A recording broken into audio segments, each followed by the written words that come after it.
ser llamados tus hijos, dirigidos por tu Santo Espíritu. Amén. En esta mañana dedicamos esta ofrenda cultica a ti, Señor. Acéptala como un regalo de nuestro corazón para ti. Bendice a las personas que han venido en esta hora, que puedan salir llenos de tu presencia, en el nombre de Jesús. Amén. Este ciclista decidió ir a dar una vuelta rápida, un warming up, como decimos en inglés, un calentamiento. Así que salió su bicicleta. Cuando regresaba, a velocidad aproximada como 55 kilómetros por hora, un carro embistió, casi fue de frente, con la consecuencia de haber chocado en la parte derecha del guardador del carro. Su llanta se quebró como en 8 pedazos, el guardafango de ese fender ese de ahí del lado derecho se entró y chocaba con la llanta, cayó en el bonete que tapa el hook, que tapa el motor, de ahí al vidrio del carro y de ahí encima del carro, y cayó aquel muchacho del otro lado del carro. Así que fue saltando encima del carro. Vino a la policía, llevaron al hospital nuestro, por cierto, el hospital de New England Memorial Hospital, que estaba allí en Stoneham, Massachusetts. Y el State Trooper, el policía que estaba allí, se quedó todo el tiempo, y cuando finalmente se dieron los resultados del escáner y de los rayos X, él se acercó a aquella persona que estaba allí en la cama y le dice: "Óigame, usted es de goma". Vino con la doctora y dice: "No tiene absolutamente nada, ninguna rotura". Yo recuerdo aquel día, el dolor, todavía tenía arena aquí en la cabeza, se me había incrustado el resultado de aquel accidente. Aquel día no me pasó absolutamente nada. ¿Saben por qué? Porque Dios tiene un propósito. Y algo que me impactó con aquel State Trooper, policía, que me dice: "Tú sabes una cosa". Él dice: "Ese carro es daño total, porque ese carro no hay manera que ellos puedan, el dinero que van a gastar para reparar ese carro implica que es más el costo de ese carro. Así que tú destruiste ese carro". Y él decía: "Yo nunca había visto un cuerpo de un ser humano destruir un carro, y tú no tenías nada". Y allí en aquella cama tenía mucho rasguño, había algunos pequeños raspados en la rodilla, pero para la magnitud yo tenía 55 kilómetros por hora. Yo no tenía helm, casco protector. Aquel día yo salí con una cosa de hacer un calentamiento rápido y nunca pensé que yo iba a pasar uno de los incidentes que impactaría mucho en mi vida, y que yo vería cómo la mano de Jehová protege a sus hijos, porque Dios tiene un propósito. Cuando nosotros estamos en la mano del Señor, cuando nosotros confiamos en el Señor, cuando nosotros creemos en el Señor, y cuando no es a la hora del Señor, poder estar seguro que puede pasar por decir un tractor, lo que sea, y usted va a salir ahí caminando y tranquilo, porque el ángel de Jehová acampa alrededor de aquellos que le temen y los defiende. Todavía no había conocido al hermano Fulvio. Yo tenía que ver de su mamá, que está aquí. Ni al primo. Tenía que ir primero a la iglesia de Wexford, donde pasé un tiempo en la iglesia de Providence, me conocí a uno de los hermanos que están por acá hoy en día. Ellos hace ya unos 20 y tantos años que han pasado después de esa ocasión, casi 30 años. Hermanos, la vida tiene un propósito. Y el hermano que nos deleitó con ese hermoso himno de las dificultades, no hablamos nada anoche, pero ese himno encajaba exactamente con el tema que quiero presentar y el personaje que quiero invitarlos a meditar conmigo en esta mañana, que es José. José es un antitipo de Cristo Jesús. Y vamos a ver en algunas de las escenas de él, no podemos mirarlo con sus detalles, pero vamos a ver a través de la vida de José. Vamos a ver el transcurso de su existencia.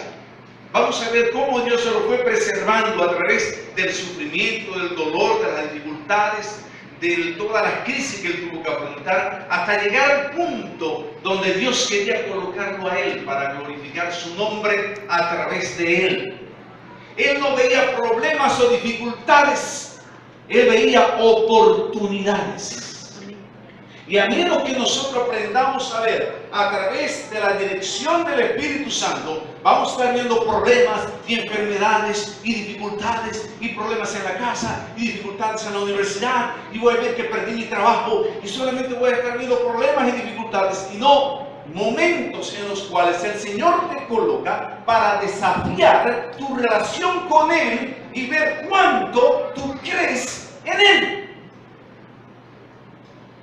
Cuando le preguntaron al Señor que estaba aquí en la tierra, Señor, ¿dónde moras? El Señor dice, las aves tienen nido, las zorras tienen cavernas, mas el hijo del hombre no tiene ni siquiera dónde recostar su cabeza.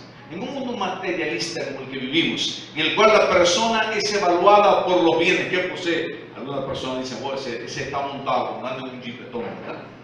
Porque tenemos la pobre, lamentable formación mundana en creer, ¿no?, que la persona tiene valía por las posesiones que tiene, no importa cómo la haya conseguido, más en el contexto de nuestra sociedad.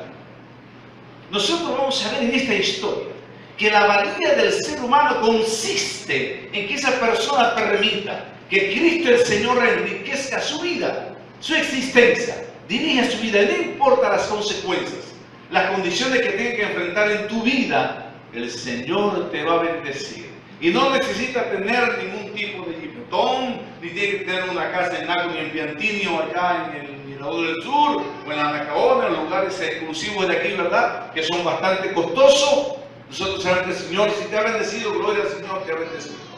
La idea es esta: la valía tuya puede tener todos los bienes de este mundo, como decía en el libro de San Mateo. Oh alma pobre, que dice, mira tus bienes, disfruta, gózate de ellos, porque esta noche vendrán a reclamar tu alma. Y todos los bienes que has poseído, ¿de qué te servirán? Hermanos, yo quiero que ustedes vean conmigo un poquito de las escenas del libro de José. Y miremos a José el soñador, el hombre cuidadoso, el hombre que tiene una relación preciosa con su padre, aquel hombre que tiene una relación con sus hermanos, pero que le caía mal a sus hermanos, no porque era malo, no porque era mentiroso, no porque era pretencioso, sino porque tenía una identidad clara con el Señor que sus hermanos no la tenían. Y cuando tú vives en el Señor y tienes hermanos en la iglesia, en la comunidad inclusive de la iglesia, que no están en esa estatura, te van a ver raro y posiblemente recibirás crítica de Dios porque no están en el Señor. Están en la iglesia, pero no en Cristo. Tienen su nombre aquí en el libro de la iglesia, pero sus nombres no están en el libro del cielo. ¿Dónde estaremos nosotros? ¿Qué aprendemos del día de este hombre? Su espíritu de servicio de José, su espíritu de sufrimiento, su espíritu de aprendizaje a través de las oportunidades. José el perdonador, José el proveedor, y José finalmente ese tipo de Cristo nuestro Señor. Viajemos un poquito allá y vayamos a su historia. Voy a rememorar algunos incidentes. José es parte o es miembro de las 12 tribus de Israel, hijo de Jacob, que se llama el diablo de Israel. Es hermano, tiene un hermano pequeño que se llamaba como Benjamín, ¿verdad?, que sale a relucir en el capítulo 48, 49 del Génesis, cuando sus hermanos, que están enfrentando una crisis de hambruna, tienen que salir a buscar recursos en un lugar que habían escuchado que había alimentos, Egipto, pero nunca se iban a imaginar sobre los capítulos que sucederían en los momentos siguientes cuando se encontraran con el gobernador de aquella tierra, que no era otro que el hermano que ellos habían vendido por 20 piezas de plata.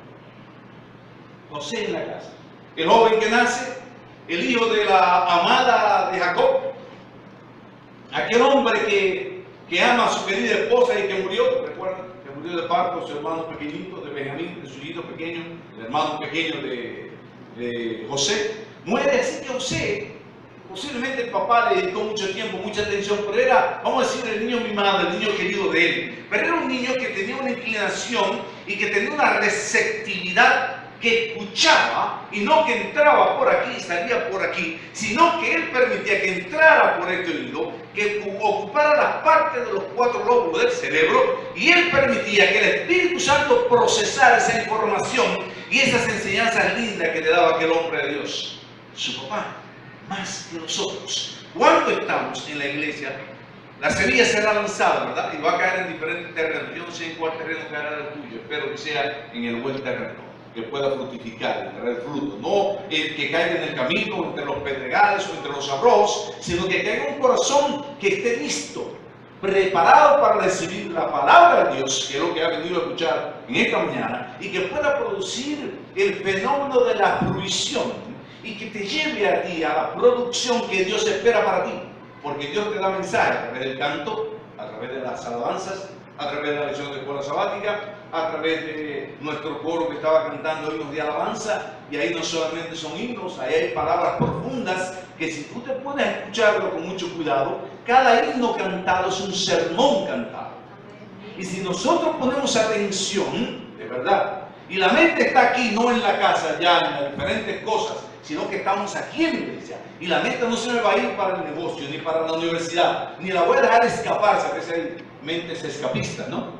Se nos escapa, de repente estoy en la iglesia y de repente me encuentro que la mente está allá en la casa, que se me quemó la bombilla, que hay que reemplazar aquella cosa. No, estamos aquí, porque de la única manera que tú vas a recibir bendición de lo que estamos escuchando, que vamos a hablar, es si tu mente está aquí. Y tienes que disciplinarla aquí ahora. No permitir que vague, sino escuchando lo que ahora Dios quiere que tú escuches a través de la historia de José. Y José era un oyente científico, podríamos decir. Usted sabe que en psicología nosotros aprendemos, y en la neuropsicología especialmente, se nos enseñaba a escuchar inteligentemente, a conocer la historia del otro, pero no solamente a conocer la historia del otro, conocer la historia del otro inteligentemente. Si usted quiere conocer al otro, usted tiene que escuchar su historia. Es la única manera de usted conocer a otra persona. Por eso usted va a ver que Cristo en su ministerio hizo más de 800 preguntas con el deseo de indagar y conocer más de las personas que se relacionaban con él. Es importante conocer la historia. José escuchaba a su papá enseñándole aquellas lecciones hermosas, ese gran patriarca, aquel hombre de Dios, y José meditaba en ellas. Y José era un tipo como el tío, ¿se acuerdan?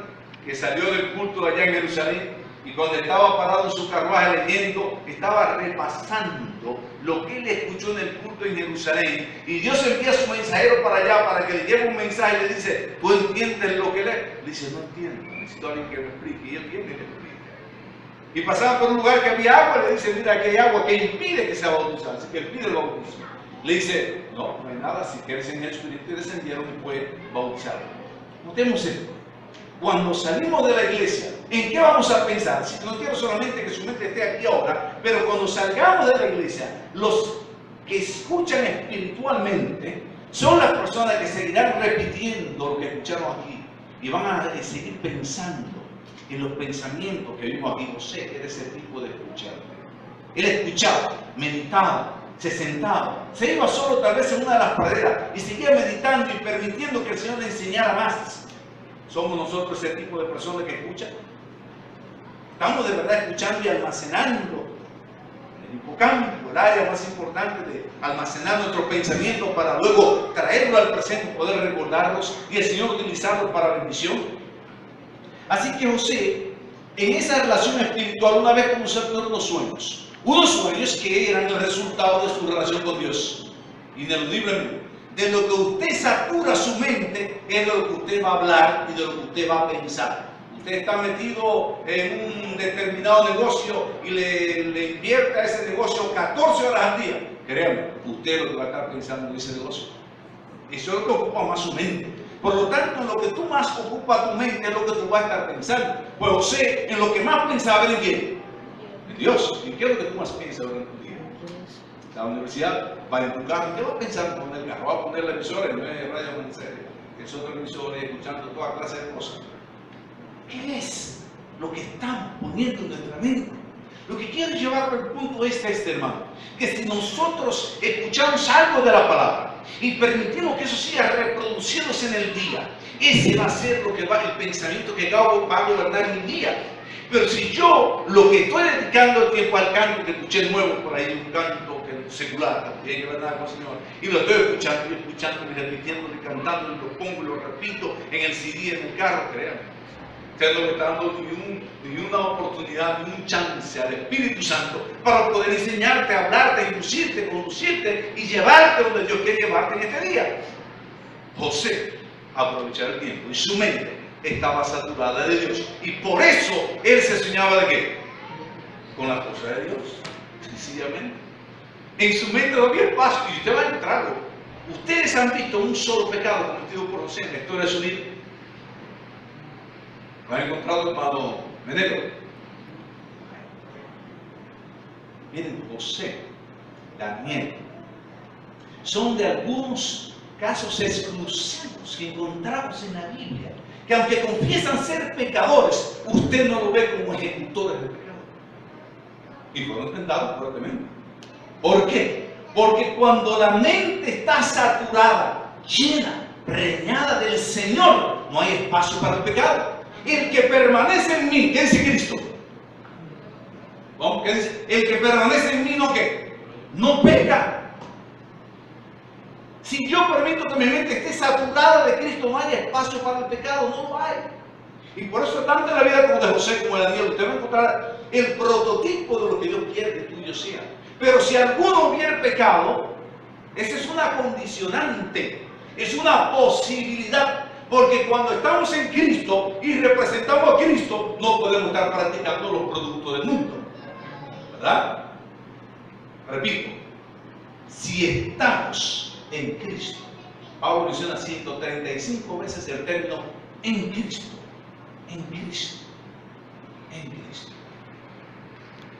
Así que este muchacho que estaba en Jehová, en Hashem, en Adonai, en Elohim, él sabía lo que estaba y su mente no le permitía que nada influyera en lo que él tenía. Y desde jovencito el Señor lo usó grandemente y tuvo un sueño que la luna, el sol y las estrellas se postraban ante él. Y su papá le dice, bueno, ¿qué quiere decir ese sueño? Eso quiere decir que la estrella y la luna representaban a su madre y el sol a su papá, se van a inclinar ante mí. Yo no entiendo qué quiere decir eso, papá, pero yo tuve ese sueño. Y otros sueños que indicaban la magnitud de la espiritualidad de este muchacho. ¿Qué sintieron sus hermanos? Envidia, celo. ¿Qué es lo que este se cree? Está por encima de nosotros, pero Dios lo estaba usando. Dios lo estaba preparando para una función. Pero aquellos que no eran espirituales no lo podían entender. Su padre lo entendía. Dice, yo no entiendo qué es eso, hijo, pero sigo orando por ti. Así que encontramos a un muchacho que es una persona saturada por el Espíritu de Jehová, que sueña con el Señor, que tiene una relación preciosa con su papá, y aquí la relación con el papá es un prototipo de la relación que usted y yo debemos tener con nuestro Padre Celestial. Nosotros somos los bebés del Señor, nosotros somos los chichis de Jehová. Deberíamos tener esa relación. Y cuando yo voy a hablar con mi papá, debo de acercarme con esa certeza de que voy a hablar con mi papito. Que yo no voy a hablar con alguien que tengo miedo o temor y que tengo así. No, es mi papá. Yo hablo con él. Puedo conversar con él libremente porque es mi padre querido. Él me ama. Yo lo sé, estoy seguro. No solamente por la teoría que lo demostró dando a su hijo, sino porque yo vivo en una relación íntima con él. Él me habla, yo lo escucho. Yo conozco el mental de voz de mi papá. ¿Lo conoces? ¿Sabes cuál es el mental de voz de Dios cuando Él te habla de mente? ¿Lo puedes escuchar? Así que estos sueños traen envidia de los demás. En esta relación hermosa con su papá, y su papá le pone el punto a la I cuando le hace una vestimenta de colores preciosos, ¿se acuerdan? Lo puso más celoso a los muchachos todavía, están más enojados todavía. Créeme que el Señor te va a dar cosas maravillosas cuando tú vives en el Señor. Y te va a hacer regalos que te van a hacer más hermoso, más atractivo, más precioso ante la presencia de Jehová. Y aquellos que no están en el Señor, tú le vas a caer mal. Porque créeme, no hay relación entre la luz y las tinieblas. Y a menos que tú entiendas esto y sigas adelante, no le pongas atención a lo que dice la gente, pero sí a tu relación con Dios, porque el Señor te está usando. Y el Señor lo que quiere es que su pueblo, jóvenes, adultos, padres, madres, esposos, jóvenes o avanzados en edad matrimonial, puedan entender la magnitud del poder que existe en un hombre, una mujer, un matrimonio entregado 100% a la voluntad de Hashem.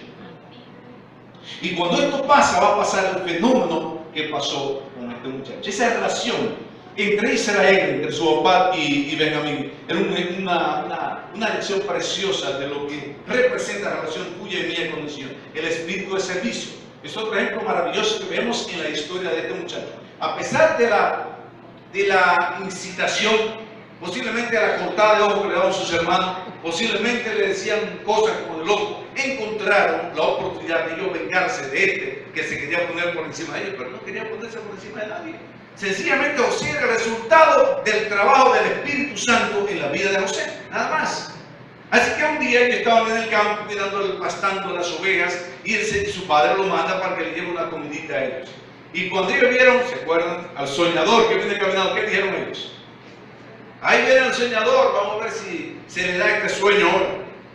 ¿Y de qué manera tan brusca actuaron ellos contra su querido hermano? Lo toman, se burlan de él, lo tiran en aquel pozo, en un hueco de una cisterna vacía, y él no podía creer que sus hermanos le estaban haciendo aquello, pero le estaban haciendo aquello. Y era jovencito, se calcula que tenía de 15 a 18 años apenas, José en esa ocasión. Imagínese usted, oye, ¿qué va a hacer este muchachito? Bueno, pero ese muchachito era el muchachito de Jehová. Y créanme que no importa la edad, cuando usted está dominado bajo el Espíritu de Jehová, Jehová te va a cuidar, Jehová lo va a proteger. Jehová va a enviar a sus ángeles para allá, para que cuiden a tus hijos cuando se van a la escuela. Porque tú crees que Jehová va a enviar a sus ángeles para proteger a tus hijos en la escuela. Y donde quiera ellos vayan, cuando tú lo educas y tú lo formas en el sendero del Señor, instruye al niño en su carrera, y aun cuando fuese viejo, se pararía. Por lo tanto, tú estás seguro en la casa, como estuvieron los padres de la miel, Sadrach y Abednego, ¿se acuerdan? 4 muchachitos esclavos a Babilonia, y allá se atreven a desafiar al imperio más grande del mundo y dicen: no vamos a comer esa comida tuya, punto. Si quieres pruébalo con legumbres y agua, pero nosotros esa comida no la vamos a comer. Y se le plantaron, ¿no? Ah, no, si no te vamos a quemar, mira esa estatua a los días, no quémenos. ¿Usted se cree que eso es por la casualidad? Esa postura, esa firmeza de esos jovencitos fue el resultado que detrás de sus vidas hubieron un padre y una madre que cumplieron su ministerio. Y José en esta ocasión, cuando enfrenta a sus hermanos que lo toman y le dicen: vamos a ver si tú vas a soñar y adivina lo que te vamos a hacer, me dice dándole una bofetada a uno de los 7 por detrás: ¿quién te la dio? Adivina, a ver, tú que eres tan sabio que te sueña tanto. ¿Cuántas burlas le han hecho del pobre José? ¿Cuántas cosas le han hecho? ¿Cuántas mofas? ¿Qué otras cosas le hicieron? Así que en un momento decidieron: bueno, pero es nuestro hermano, no vamos a matarlo, vamos a hacer una cosa, vamos a venderlo. Y entonces deciden sacarlo, se lo venden a los amanecitas, toman aquella vestimenta hermosa que le había hecho su papá, matan un cordero, lo empapan de sangre, y entonces mienten a su padre y dicen: mira, parece que una fiera lo destruyó porque mira, encontramos esto y estaba lleno de sangre. Dígame, cuánta mentira. ¿Se dan cuenta cómo actuó el diablo para ocultar la verdad? Satanás es una estratega en asuntos de mentira, y va a buscar todas las maromas y va a dar todas las vueltas necesarias para poner como verdad la mentira. Los hijos de Dios no actuamos de esa manera, sencillamente somos transparentes. Pero ¿qué pasa? Ellos no pueden dar un producto que ellos no tienen. Esos muchachos todos estaban dominados por el odio, por la maldad, por la tiniebla que era oscura en ellos, dirigida por el diablo. Sin embargo, tenemos a Moisés que es dominado por Dios y lo venden como esclavo. Y aquí comienza el camino hacia el calvario de la vida de José, vendido como esclavo, rumbo a una tierra desconocida, con gente que él nunca había visto, vendido como un producto hacia un lugar que él no sabe. Pero Dios sí lo sabe. Y creo que Dios, en medio de las tinieblas por las cuales tú estés caminando, o por la cual te quiera conducir el diablo, maltratarte o confundirte, Dios marcha contigo. Dios está en ti y no debe de temer a nada que no puedas entender, porque el Señor te lo va a explicar más adelante. El Señor está en control, no te preocupes, sigue caminando. Así que lo venden con un producto, lo revenden de nuevo y termina en la casa de Potifar. Y allá con un muchacho joven, apuesto, elegante, con toda su energía, con todas las implicaciones de un muchacho de 18 años, y era esa verdadera revolución de testosterona que podía tener y atractivo. Aquel muchacho, aquella mujer vio ese muchacho, ¡wow! Y se puso loca con él. Y era muy hermosa, dice la Biblia. Pero el muchacho era tan inteligente, era tan sabio para captar y aprender. Claro, se lo aprendió de su papá, y como el muchacho del Señor también sabía aprender y captar cualquier cosa que le enseñaba. Así que él desarrolló esa habilidad de depender de Dios. Dios le daba la sabiduría que el ser humano no puede ofrecer, y captaba todo y se desarrollaba y adquiría conocimiento y lo podía desarrollar de tal manera que la gente se quedaba sorprendida. Así que lo pone, Potifar lo pone como jefe de su casa, de todo. Pero una vez aquella mujer está enamorada de él, Y Satanás tiene que buscar la manera de destruir el testimonio que tú estás dando. No te olvides, el dicho dice que el árbol que tiene frutos es al que se le tira piedras. Satanás no va a atacar a un mediocre espiritual. Satanás no va a atacar a un enano espiritual. Satanás va a atacar a aquella joven, aquel joven, aquel hermano, aquella persona que cada día se arrodilla, busca la presencia de Dios y cada día está meditando en la presencia del Señor. Que en su trabajo, su simple caminar es un testimonio de que Cristo vive en ese hombre, vive en esa mujer, y esa persona es un problema para el diablo. Satanás lo va a atacar, por ejemplo. Así que va a buscar la manera. ¿Se acuerdan del endemoniado Gadareno? Cuando Cristo venía, dice: ¿por qué viene a molestarnos? Porque no le había hecho nada a él. La sola presencia de una mujer, de un hombre, de una señorita, de un joven, de un niño o una niña del Señor es un problema para el diablo. Su presencia, su postura, su manera de comportarse, ese Cristo viviente en cada molécula de su cuerpo, es un testimonio del poderío del Espíritu Santo. Y eso es un problema para el diablo. Y Satanás va a hacer todo lo posible para atacar a esa persona. Yo lo que hace con José. José es un problema para el que hacer entonces. Comienza a atacar y a lanzarle tentaciones. Y viene aquí mujer y un día. Yo no creo que el clímax fue cuando ella le arranca la ropa a él y se quedó con parte de su vestimenta. Pero me imagino que todos los días estaba intentando cuántas veces habrá el diablo estado usando a esta mujer carnal para hacer caer este hijo de Dios. Así que finalmente ella sale gritando: ay, recuérdense ustedes, el papá de la mentira, ¿quién es? Satanás. ¿Se acuerdan de la mentira que hablamos ya anteriormente? Mira ahora como viene la hora, le dice de los hermanos. Le dice ella: los instrumentos en contra de los mensajeros de la luz siempre utilizarán como instrumento la mentira para tratar de hacerle daño a Dios, porque detrás de nosotros, todo lo que yo soy, lo que usted, lo que nosotros podamos llegar a ser aquí y en nuestro nuevo santuario, será para honra y gloria de Jehová. Cada daño que se le haga al niñito más pequeño de nuestra iglesia, se le hace al Dios que representamos. Y es por eso que es tan importante que nosotros aseguremos de que nosotros estamos en Cristo Jesús. Así que viene Potifar: ¿cómo me has hecho esto? Le dice al pobre José, y lo llevan entonces allá a hacer un juicio, lo mandan a la prisión a José, allá está en puerto, aquí en mazmorra. Pero saben que José nos enseñó una lección importante. La vida de José, a través de todos estos vaivenes, es una demostración de que Dios siempre está conmigo. Y allí se convirtió en el jefe de los presos, el hombre que resolvió los problemas de ellos allí adentro, el que estaba dispuesto para ayudar, aquel que estaba de un día allá, el copero y el panadero del rey cayeron allí en la cárcel. Y ambos tienen un sueño, y él se lo interpreta. El copero dice que él se soñó que estaba escribiendo las uvas y se le estaba dando al rey. El panadero que estaba haciendo pan, pero lo llevaba en la cabeza y la sabe venía y se lo comía. Y él le dio cuerpo al copero: mira, tú vas a volver a servir a tu rey. Tú le vas a dar la copa de vino que era rey, pero en caso tuyo tú serás ejecutado. Y así fue. Los pocos días sacaron que el señor del pan fue ejecutado, murió, y al copero del vino fue liberado y se fue.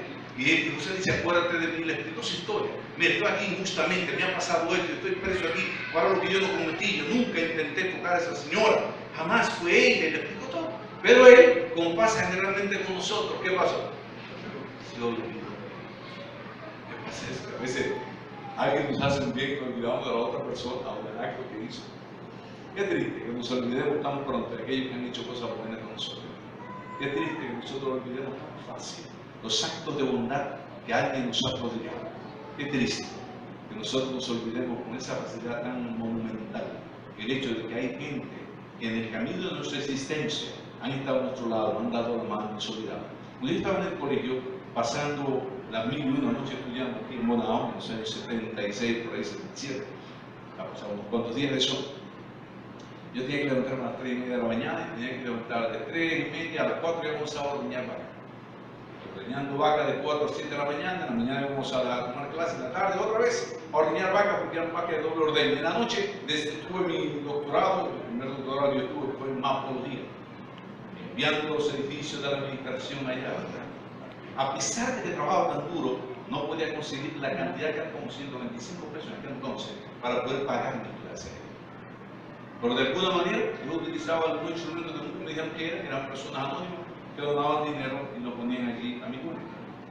Y gracias a Dios por ello, para esos anónimos que yo nunca supe quiénes fueron, pero que depositaban un dinerito y lo ponían allí en aquella cuenta de este joven que estaba estudiando para el ministerio. Dios está contigo a través de la historia y puedes estar seguro de que Él va a suplir lo que tú necesitas. Él es el dueño del oro y de la plata. Él sustenta el universo completo. ¿Cómo es que no te va a sustentar a ti? O a ti, o a mí. Claro que sí. Así que se olvida, pero entonces, siendo que Él se olvidó de José, ahora Dios se da un sueño al rey, al faraón. ¿Y qué se sueña al faraón?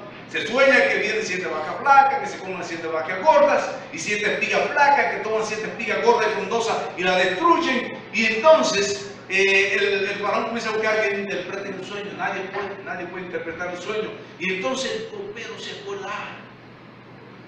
No sé cuánto tiempo había pasado, no sé, 1 año, 2 años, 3 años. Cuando yo estaba preso, había un joven allá que me dijo a mí lo que me iba a pasar.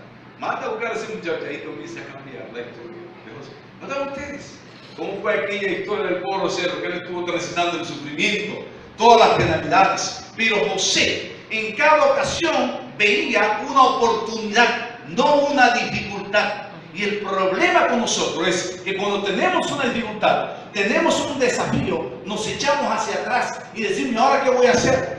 ¿Cómo yo voy a resolver este problema? Y no estamos viendo una oportunidad para vencerla. Está levantando un negocio y el negocio lo necesita 3 millones. ¿Cómo tiene 3 millones? Bueno, pues esos 3 millones están, ¿dónde? Yo no sé dónde están, pero lo voy a conseguir. Es diferente a tu retirarte y decir no. Durante meses había un gigantón que estaba desafiando el ejército de Jehová. Todos estaban atemorizados. Había un gran regalo para el que se decidiera a pelear contra él. Casarse con la hija de Saúl, el rey. Y muchísimos bienes que iba a recibir. Nadie se atrevía. Todos miraban en él una dificultad, un problema. Pero vino un muchachito rubito como de 17, 18 años que dependía también de Jehová. ¿Recuerdan quién estoy hablando? David. David vio en aquel gigante una oportunidad, no para casarse con la hija del faraón, con la hija de Saúl, la hija del rey. No. Él estaba viendo una oportunidad de que ese incircunciso estaba burlándose del Dios a quien él servía. Pero no tiene ninguna experiencia militar. Y tú, David, pero tú te estás poniendo loco. Yo me imagino los hermanos David. Tú eres loco, muchacho. Vete para la casa antes que te pase algo. Pero David había aprendido a ver una oportunidad en cada dificultad. Y nosotros tenemos que aprender a mirar como ellos miraban. Los grandes de la fe no miraban dificultades, miraban oportunidades. Y cuando él vio este gigantón, ahí te me lo como yo. Ese es un término mío. Ese es mío. No, pero, ¿y con qué tú vas a pelear? Quisieron armarlo con la armadura. Saúl le dice, pues ven acá, niño. Vamos a ponerte toda esta armadura. Que le cuento aquella armadura, pues no sabía caminar y se caía. Porque usted no puede vivir la vida espiritual con la experiencia del pastor. Usted no puede vivir con la armadura del anciano hermano Menero, ni con la experiencia del hermano Mateo, de Juan o de Pedro. Usted tiene que salir a la batalla con la armadura que tú has desarrollado en tu relación con Cristo el Señor. Y cuando él ve este gigantón, dice, no, usted es mío. Y salió, dice, tú vienes a mí con pavete, con palas y lanza. Yo vengo a ti con una sola cosa. Yo vengo a ti en el nombre de Jehová de los ejércitos, a quien tú has desafiado. Y tú eres una oportunidad para mí, para derrotarte. Y hoy las aves se van a comer tu cuerpo. Y le profetizó. Y así fue. Ya David había vencido al león y al oso que querían robarle sus ovejitas. Hermanos, teníamos que aprender a ver oportunidades en vez de dificultades. Y la historia completa de Saúl era un muchacho que vio oportunidades. No sabía el idioma, se lo aprendió. Y comenzó a hablar el idioma de Potifar. Y después se aprendió el idioma allá en Egipto. Y siguió aprendiéndose los idiomas donde él llegaba. Y veía en cada dificultad una oportunidad. Y cuando llegan donde él, para que explique el sueño de las 7 vacas flacas, la gorda, las espigas vacas débiles que consumieron las gordas, él vio allí otra oportunidad de servir aquí. A Jehová. Él vivía para Dios. Y no había espacio, no había una molécula en su cerebro que fuera para otra cosa que no fuera Dios. Y a menos que nosotros nos entrenemos en esta magnitud, nosotros no podemos entrar en el cielo porque no vamos a disfrutar del reino de los cielos. O lo damos todo por Dios, o nos quedamos en esta tierra. Y José es un ejemplo de lo que es una entrega absoluta, total, sin medida a nuestro Dios. Él no miraba dificultades, sino que oportunidades para glorificar a Dios a través de la dificultad, de la guerra, del problema, de los impedimentos, y marchar hacia adelante para glorificar a quien Él representa, a Dios. Y lo lleva, ustedes recuerdan que él interpreta todo aquello, y entonces viene la historia y pasa, lo pone, bueno, él le dice, mi sugerencia es que busque un hombre sabio o persona sabia que puedan almacenar el trigo, que preparen los 7 años de vaca gorda, son los frutíferos ahora, y almacenen mucho grano para cuando vengan los años difíciles. Bueno, ¿y quién más que tú mismo? Así que él da un salto de la cárcel a ser el vicepresidente de Egipto. ¿Tiene que salto? Pero ¿sabe una cosa? Su cerebro no se nubló por las posiciones, como hay gente que se nubla. Y cuando adquieren una posición, se convierte como en semidioses. Ya ni siquiera van a los supermercados a comprar. Ellos no están para esa cosa, ¿verdad? Vive esa persona así. Qué triste. Están como una estratosfera que ellos mismos han edificado en su egolatría y en la posicioncita que tienen mundana de un pequeño pedazo del mundo que se llama República Dominicana. Hoy están por encima de todos los satélites de todo el mundo y de los espacios y de los planetas. Ellos no se consideran, ¿verdad?, santos. Pero nosotros los que estamos en Cristo sabemos que hemos estado aquí para servir y que la grandeza de un siervo y una sierva de Dios es la humildad, no la exaltación propia. Así que él sale de la cárcel de ser un prisionero, un probó, y se convierte en el vicepresidente de la nación más poderosa del mundo de aquel entonces. Era un texto que se me dijo, José, no, hay que decir José y darme todos los honores que merezco, ¿no? No. Y recuerdan esto, yo ya ir concluyendo. Pasa el tiempo y pasan los años de las vacas gordas, y viene la vaca flaca, y vienen las dificultades, y la gente comienza a escuchar que en Egipto hay abundancia. ¿Saben por qué hubo abundancia en Egipto? Porque allí había un hombre de Dios. Y donde está un siervo de Dios, una sierva de Dios, hay abundancia en medio de la escasez. Porque Dios va a prosperar, como hizo con la viuda. ¿Tú crees? ¿Qué es lo que tiene? Un poquito de vino, de aceite, búscate jarras y llena toda la que tú consigas. Porque cuando usted cree en el Señor, lo poquito que tiene lo va a multiplicar. El Señor lo puede convertir en lo que Él quiera. Él puede convertir una onza en 1 millón de onzas o 3 millones de onzas. Porque Él es Jehová y nada puede interferir en el poderío del Señor. Así que cuando llegan allí y vienen estos muchachos y comienza la crisis y ellos vienen, ustedes recuerdan toda la historia, como él lo ve, le dio dolor, pero al mismo tiempo se quedó como preso. Le dijo, déjeme decir aquí preso, ustedes son espías, usted viene aquí a espiar con Venezuela. Interesante, ¿usted cree que él estaba jugando con ellos? No, ¿sabe lo que Dios estaba haciendo con los hermanos de José? Estaba llevándolo a un punto para que ellos pudieran reflexionar en su vida de pecado y se arrepintieran. ¿Reflexionaron ellos? Y ustedes recuerdan la historia, que ellos, su mente voló en imaginación atrás, y esto no está pasando por nuestro pecado y nuestro hermano. El Señor tiene un plan, el Señor estaba dirigiendo a José no para maltratarlo a ellos, para hacerlo sufrir, no, era para que reflexionaran y se pudiesen arrepentir y venir a Dios, porque esa es la intención de Dios. Dios te puede poner en situaciones de apremio, difícil, pero toda la intención de Dios es ayudarte para que estés más cerca de Él. Se fueron y trajeron entonces a Benjamín, ¿se acuerdan? Y Benjamín viene y se queda el preso con Benjamín. Y ahora, ¿cómo vamos a hacer? Los muchachos llegan allá y están preocupados y ahora se están confundiendo de corazón. Dios le está dando oportunidad para que reflexione antes de que sea demasiado tarde. Finalmente, ellos traen con ellos, Él le dice, traigan entonces a su padre. Pero antes de eso, ustedes recuerdan lo que dice. Él los llama y se revela a sus hermanos. Y aquí está uno de los cuadros más hermosos del perdón y del espíritu de perdón que gobierna un hombre, una mujer, que está dominado por el Espíritu de Jehová. Y Él se revela a ellos. Y el versículo que leímos esta mañana, del capítulo 45 y versículo 7 del libro de Génesis, nos dice de la siguiente manera. Y Dios, dice, y Dios me envió delante de vosotros, dice aquí. ¿Quién fue que lo envió? ¿Usted se imagina? Ese muchacho que pasó toda la crisis que él pasó y que tuvo que enfrentar, dice, no fueron ustedes, no se preocupen, que Dios tiene un plan. Y ese plan, la razón por la cual yo vine aquí es porque Dios tiene un plan. Y Él le dice lo siguiente, dice, y Dios me envió delante de vosotros para preservaros en la posteridad sobre la tierra y para daros vida por medio de esta gran liberación. Así pues, no me enviasteis vosotros acá, sino que Dios, gloria al Señor, que me ha puesto por padre de Faraón y por señor de toda su casa y por gobernador de toda la tierra de Egipto. Daos prisa, id a mi padre y decidle: así dice tu hijo José, Dios me ha puesto por señor de todo Egipto. Ven a mí, no te detengas. Dios me ha puesto por señor de todo Egipto. Hermanos, Egipto aquí representa en la tipología bíblica toda la tierra. Y José aquí es una tipología de ¿qué? De Cristo Jesús. Así como Él perdonó a sus hermanos, como Él liberó a su pueblo, José en ese antitipo, o sea, algo que está antes de la realidad, que es Cristo, Dios lo envió para enseñarle que Él, así vendría Cristo una vez, a libertar a su pueblo del pecado, a libertarlo de sus errores, a libertarlo de todo lo que habían cometido y a darle libertad, no solamente de la condición física, que era lo que ellos estaban padeciendo, o por la cual ellos fueron a Egipto, sino para darle la libertad espiritual.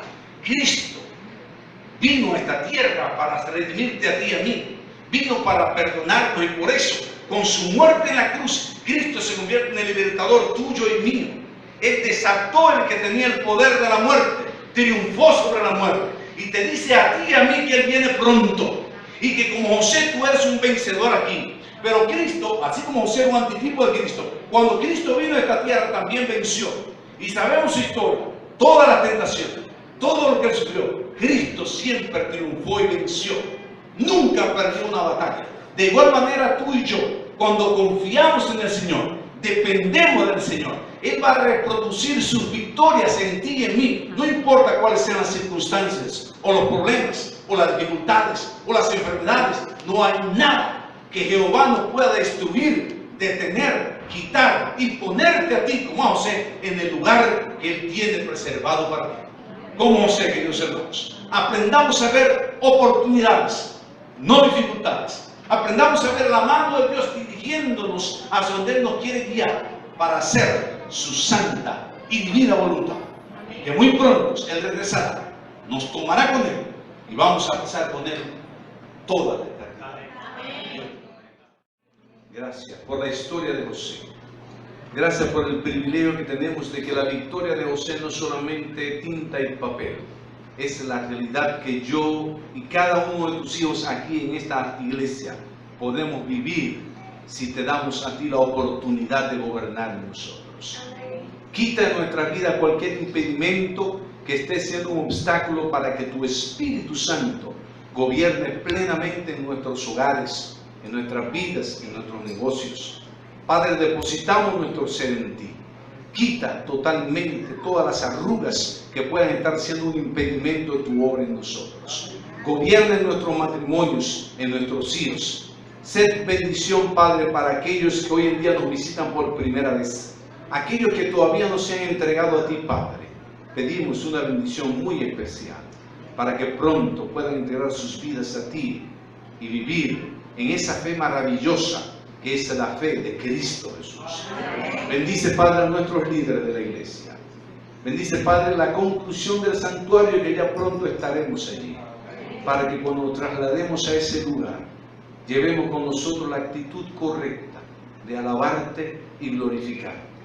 Que muchas almas sean ganadas para tu gloria y tu honra, y que podamos glorificarte no solamente en el santuario, sino que cada hijo tuyo de esta iglesia en Naco sea un santuario viviente, un santuario andante, que donde quiera va lleve la estampa de Cristo el Señor. Gracias por escucharnos. Gracias por Cristo, quien nos perdonó de todos nuestros pecados, y hoy en Él estamos seguros. A Él sea la honra y la gloria por los siglos de los siglos.